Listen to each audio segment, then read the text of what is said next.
Elhamdülillah, менә инде Qurban бәйрәмнәре дә узып китте.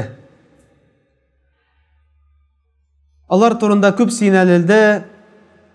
Нәрсә ул Qurban? Нәрсә ул гает?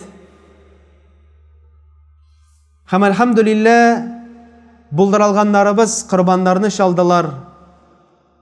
Булдыралмаганнар гает бәйрәменә килеп, намазлар укып, ошбу көнне үзенә күрә бер өйләргә бәйрәм хисе кертергә тырыштылар.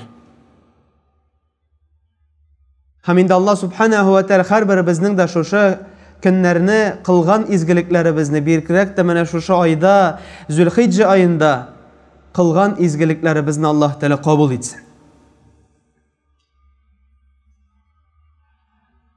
Һәм нәрсә сөйләсе килә бүген җәмәгать? Аллаһ субханаһу ва тәала ул гафу итүче. Һәм Аллаһ субханаһу ва тәала шулай иттереп гафу итүче, аның гафу итүе безнең гафу итүенә әлбәттә ки тиң түгел. Һәм аның бар сыйфатлары афу дигән, Аллаһ тәала гафу итә дигән. Һәм Аллаһ субханаһу ва тәала бар икенче сыйфаты, ул да исә мәгъфира. Гафу итә һәм шушы кылган гынахны Аллаһ тәала тулысынча сөртә һәм кыямәт көнендә хәтта күрсәтми каплап куя. Һәм без Адәм балалары. Без хаталанабыз, шулай бит. Онытабыз. Игътибар бирмибез. Ошбу көнне безне яшәгәннән яшибез. Һәм вакыт-вакыт онытыла намаз вакытыда. Вакыт-вакыт онытыла мәчеткә баруның нинди зур дәрәҗә икәнлеге дә. Вакыт-вакыт онытыла гыйлем алуның нинди кирәк икәнлеге дә. Без бит онытабыз. Әмма алар барысы да кирәк. Аллаһ субханаһу ва тәала безгә пәйгамбәрбез Мухаммад саллаллаһу алейхи ва саллям аша үзенең Коръәни Кәримен иңдерде. Үзенең хадисләрен иңдерде. Кем өчен? Кем өчен җәмәгать? Безнең өчен. Мөселманнар өчен. Кайсылары ла илаһа иллаллаһ Мухаммаdur Расулуллаһ дип әйттеләр. Кайсылары иртә белән намазларын тыргыздылар. Төннәрен намазларын тыргыздылар. Мәчетләргә йөрделәр, гыйлем алдылар һәм гыйлемнәрен үзенең гамәлләрендә куллансыннар өчен. Бердәм яшәп, кардәшлек сыйфатларын онытмас өчен. Мөселман булыр өчен. Һәм теге дөньяда Аллаһ тәаләнең вәгъдә ителгән җәннәтенә керер өчен иңдерелде ошбу Коръәни Кәрим һәм пәйгамбәрбез саллаллаһу алейхи ва саллям сөннәте. Җомга атнага бер, шулай бит. Менә җыелабыз ошбу мәчетләрдә һәм менә шу җомга килгән вакытта җәмәгать тырышык үзебезне тотырга әзрәк. Әйе, йоклыйсы килә, шулай бит инде. Әйе, күз дә йомыла. Уйлар да китә. Әмма бит ул бер тапкыр. Без җыелабыз шушы мәчеткә, гомумән бөтенебез дә фарыз булып тора, шулай бит. Атнага бер тапкыр җомга көнне мәчеткә килергә. Әмма нинди аят, кайчан без киләбез мәчеткә, эшебезне калдырып, гаиләбезне калдырып һәм йоклап утырабыз. Уяныйк җәмәгать, уяныйк. Үзебезне уятмасак, кем уятыр? Үзебезгә әзрәк шелтә ясамасак, кем шелтә ясар? Һәм шуның өчен килдек икән җомгага әзрәк әзерләнеп килик. Ниятләп килик, мин бүген тыңлыйм дип, мәнфәгать алам дип, хадисне ишетәм дип һәм кулланам дип. Менә безнең максат. Җәй буена безнең бик күп мәчетләрдә дәресләр бармый. Җәй буе инде күбрәк без үзебезнең эшләребез белән, инде сарык корбанга кадәр кемдә сарык белән, сыер белән мәшгуль булды. Шулай бит, аларны үстереп, заказларын җыеп, кемдер инде шабашкаларда эшли, шулай бит. Вакыт юк дип әйтәбез гыйлем алырга. Әмма җомга бит бер генә тапкыр мәнфәгать алыйк ушбу җомга көнендә. Әйе, ул без хадисне ишеткән булсак та, әйе, инде без хадисне инде теге мәчеттә дә, бу хадистә дә ишеттек. Әмма Аллаһумма фақихни фид-дин дип сахабалар сорадылар.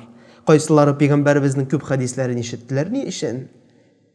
Кем фикхны бирүче, кем аңлауны бирүче, кем тәфсирене бирүче безгә? Имаммы, хәзрәтме, галимме? Юк, Аллаһ Тәала. Аллаһ Тәала калбыбызны ачмаса, Аллаһ Тәала зиһенебезне ачмаса, акылыбызны ачмаса, кем бирер? Берсе дә бирмәячәк. Һәм шуның өчен дә бер хадисны 100 тапкыр ишетсәк тә, бәлкем 100-нчесендә Аллаһ Тәала безгә шундый аңлау бирер, шундый мөмкинчелек бирер, ул хадисны кулланып яшәргә үзебезнең тормышыбызда. Һәм бүгенге хадис җәмәгать, бер генә хадис искә төшереп китербез. İmam An-Nawawi rahimahullah үзенең китабында соңгы хадис иттереп аны китерә, 42-нче хадис. Ушбу хадис кудси хадис булып тора. Ни өчен дигәндә, чөнки бу хадисне Аллаһ субханаһу ва тааля инде пәйгамбәрбез саллаллаһу алейхи ва саллям әйтте, Аллаһ Тәала әйтте дип китерелә. Мәгънәсе Аллаһ субханаһу ва таалядан, сүзләре пәйгамбәребездән. Ушбу хадисне Анас радиллаһу анху китерә. قال الله تعالى دي باشلناول إن باشتاي تلا سمعت رسول الله صلى الله عليه وسلم يقول من إشتم نشك بيغمبر بس صلى الله عليه وسلم ايته قال الله تعالى الله تعالى ايته يا ابن آدم أي آدم بالله الله تعالى بزغا مراجعات تبعتها أي آدم بالله دي إنك ما دعوتني ورجوتني غفرت لك على ما كان منك ولا أبالي ذي. Ey adam balaları di, eğer de sen mina sırap yalvarıp dua kılsan di. Hem şu dua kılgan vakitte yalvarsan hem tilesen minim gafu ituğumne di. Min di senin bulgan günahlarını gafu itirmen di birsinde kaldırmamın di. Bu birinci cümle. İkinci cümle. Ya ibn Adem. Tağın bir kat Allah Teala müracaat etib ayta. Ey adam balaları di. Lev belagta zunubuka ananas semai. Eğer de senin günahların di bütün kök gizlerin kaplab alsa di.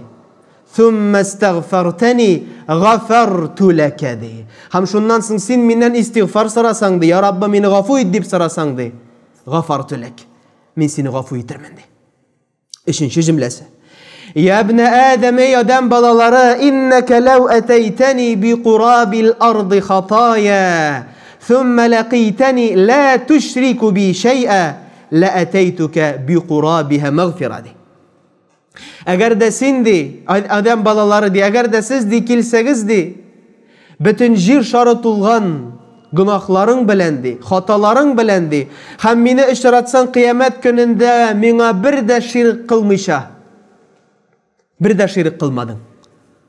La eteytuke bi qurabiha mağfira. Hem min di mene şu bütün hatalarını di jir tuturgan. Alıştırırmın di, nersege di, mağfiratka di, gafu yitirmen di. Subhanallah. Uşbu hadis At-Tirmizi rahimahullah rivayet kılına hadis yaxşı bulup tura.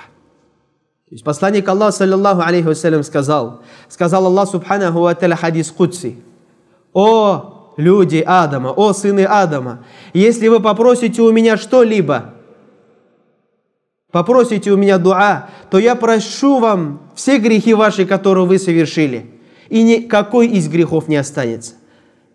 О сыны Адама, если ваши грехи достигнут полностью земли, анана сама, то есть полностью небо, постигнут всех небес, и вы попросите у меня прощения, то я прощу вам. О сыны Адама, если ваши грехи, ваши ошибки, которые вы совершали, будут полностью охвачены на земле, то есть бикурабиль арды, то есть полностью будут заполнены, как земле, очень будет много. И вы встретите меня в судный день, таким образом, не совершив на этой земле ширка, то я все это заменю, то есть я все это прощу. Это о чем говорит? Говорит о том, что прощение Аллаха Субханаху ва Тааля очень велико. И просить у Аллаха Тааля прощения, просить мольбу и просить у Него, и будь единобожником, это великое дело. Аннарса без курабис джамагат Иж-джимля. Иж-джимля. Хамин бариншинда курабис нарсариде Аллах Субханаху ва Тааля хадис кудси. Агар да миннен дуа кылсагыз ди. Хам дуаның шарты нәрсә булып тора? Раҗа. Кулларны күтәреп дуа кылу гына түгел, күңелең белән өмет итү Аллаһ Тәгаләнең мәгъфиратына. Икенчесе нәрсә? Истигъфар. Кайчан без истигъфар кылабыз? Я Раббым, мине гафу ит дип кылабыз. Я Раббым, мине чистар дип кылабыз. Һәм өченчесе ул да исә нәрсә? Ширк гамәлләренә якын килмәү. Ширк гамәлләренә якын килмәү, бу шарт. Әгәр дә без Раббыбыздан гафу сорыйбыз икән, я Раббым, мине гафу ит дип, я Раббым, минең хаталарымны бетер дип, әмма шул ук вакытта ширк кылабыз икән, бүтән бәндәләрдән сорыйбыз икән, яки Аллаһ сакласын, Аллаһ Раббыбыздан бүтән кешене катырак яратабыз икән, анардан да өстен күрәбез икән, бүтән иләһкә гыйбадәт кылабыз икән, һәм шунарга охшаш булган гамәлләргә күз салабыз икән, җәмәгать, безнең бүтән гамәлләребез фаш булачак.